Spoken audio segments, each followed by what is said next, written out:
আসসালামু আলাইকুম viewers, welcome back to my channel to I easy কিচেনে আপনাদের সবাইকে স্বাগতম। আজ মজার একটা রেসিপি নিয়ে আপনাদের সামনে হাজির হলাম। শালগম দিয়ে গরুর মাংসের রেসিপি। খুবই মজার একটা রেসিপি। গরম গরম সাদা ভাত এবং রুটি পরোটার সাথে এটা পরিবেশন করতে পারেন। সবাই খুবই পছন্দ করবে। সহজভাবে করে দেখানোর চেষ্টা করেছি। আশা করি আমার রেসিপিটা আপনাদের ভালো লাগবে। চলুন মূল রেসিপিতে যাই। আমি এখানে গরুর মাংস নিয়েছি 800 গ্রামের মতো হবে। আর মাংসগুলোকে ধুয়ে পরিষ্কার করে নিয়েছি। এখন আমি এগুলোতে মশলাগুলো মাখাবো।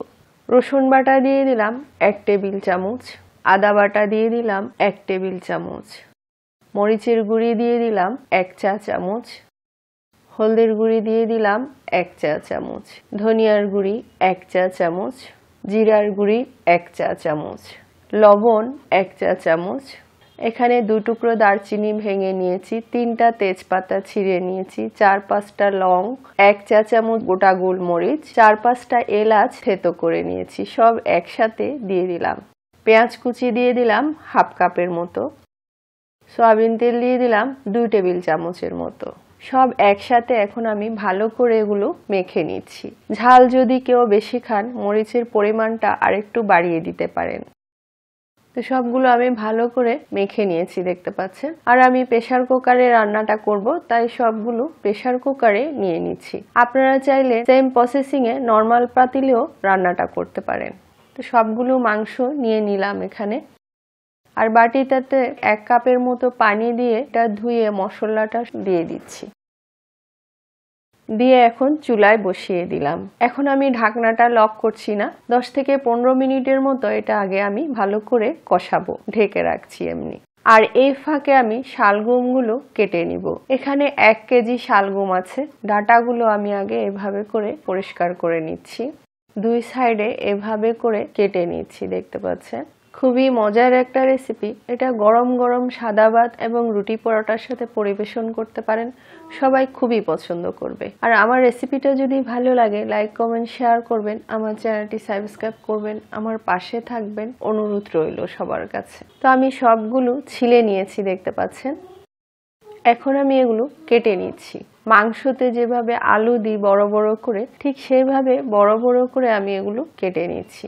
দেখে হয়তো বুঝতে পারছেন। আপনাদের পছন্দ মতো কাটিংটা করতে পারেন। তবে সাধারণত মাংসের ভিতর এভাবেই কেটে দেয়া হয়। তো সবগুলো আমি কেটে নিয়েছি, দেখতে পাচ্ছেন। আর এখন এগুলো আমি ভালো করে ধুয়ে নিব।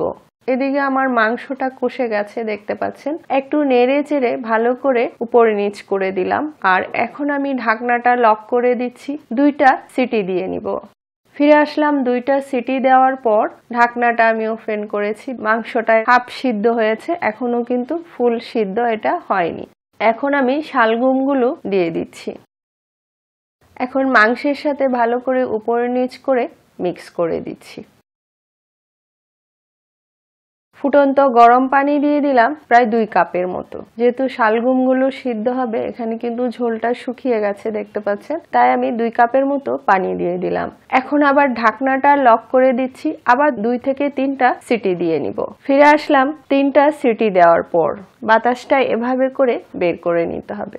এখন আমি আবার ঢাকনাটা ওপেন করছি। দেখতে পাচ্ছেন কি সুন্দর কালার এসেছে। আর মাংসও সিদ্ধ হয়ে গেছে, সেই সাথে শালগমগুলোও সিদ্ধ হয়ে গেছে। এখন আমি এটা নামিয়ে নিচ্ছি। চুলায় আরেকটা পাতিল বসিয়েছি আর সয়াবিন তেল দিয়ে দিলাম 2 টেবিল চামচের মতো। তেলটা একটু গরম হওয়ার পর গোটা মেথি দিয়ে দিলাম হাফ চা চামচের মতো। গোটা রাঁধুনি দিয়ে দিলাম হাফ চা চামচের মতো।